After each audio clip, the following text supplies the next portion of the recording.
Halo semuanya. Perkenalkan, saya Profesor Po. Saya ingin bercerita tentang ekspedisi seru yang dialami si botol Pocari Sweat.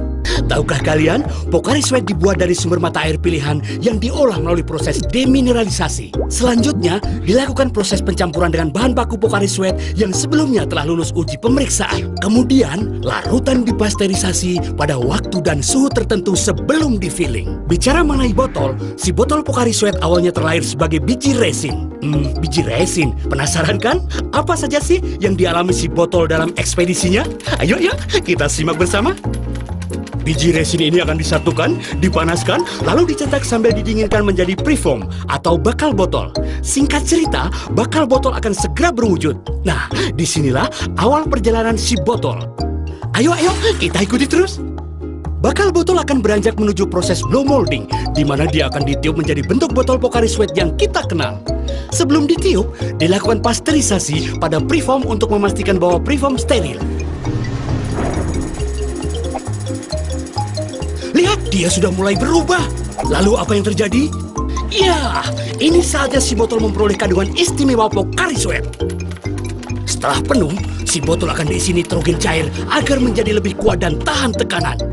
Dia juga mendapat perlindungan ekstra dengan tutup yang telah dipasteurisasi. Petualangan si botol semakin seru.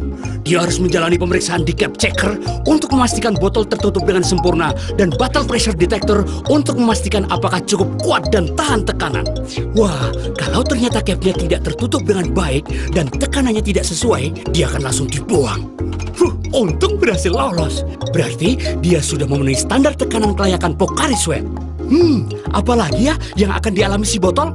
Wah, teman-temannya sedang diberi label. Ini saatnya dia menyandang gelar resmi sebagai botol Pocari Sweat. Sebagai bentuk penghormatan, label biru akan disematkan pada tubuh si botol. Wah, hebat sekali ya. Tidak hanya itu, dia juga diberikan identitas unik sebagai tanda pengenal berupa kode produksi tanggal batch before. Terakhir, si botol akan diperiksa kondisi label dan kode produksi dengan kamera inspektor. Botol yang tidak sesuai standar akan langsung dibuang. Setelah dianggap kuat dan mutunya terjamin, ekspedisi si botol terus berlanjut. Kini, dia dan kawan-kawan sedang bersiap untuk menaiki kardus yang nantinya akan didistribusikan. Dengan teknologi canggih, mereka bisa masuk tanpa bantuan manusia sama sekali. Hebatnya, mereka semua langsung berbaris rapi. Setelah kardus tertutup sempurna, dilakukan pengecekan berat dengan weight checker untuk memastikan jumlah botol dan berat larutan sesuai standar. Tidak cuma itu loh, kardus bisa tertumbuk secara otomatis. Bersedia? Siap, jalan! Sekarang coba kita ingat perjalanan si botol dari awal hingga akhir. Pertama, ada proses resin to preform. Kedua, blow molding. Ketiga, filling dan capping. Keempat, bottle pressure detector. Kelima, labeling dan batch before. Dan keenam, auto casher. Tapi ada satu proses lagi ternyata. Proses itu adalah quality control. Untuk menjamin mutu si botol dan kawan-kawan, tiap 2 jam sekali beberapa botol akan diambil untuk menjalani kontrol kualitas.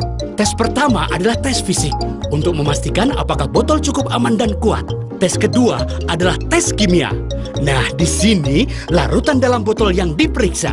Apakah larutan itu sudah sesuai dengan standar kelayakan minuman? Semoga berhasil.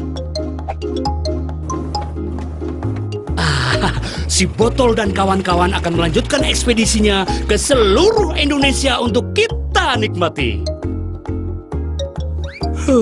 Cerita yang seru ya. Dari proses kelahiran, petualangan hebat, hingga akhirnya dia melanjutkan perjalanan untuk menyebarkan segala macam kebaikan Pocari Sweat. Ayo kita lihat langsung bagaimana prosesnya di pabrik. Saya Profesor Po mengucapkan terima kasih dan sampai jumpa. Jangan lupa minum Pocari Sweat.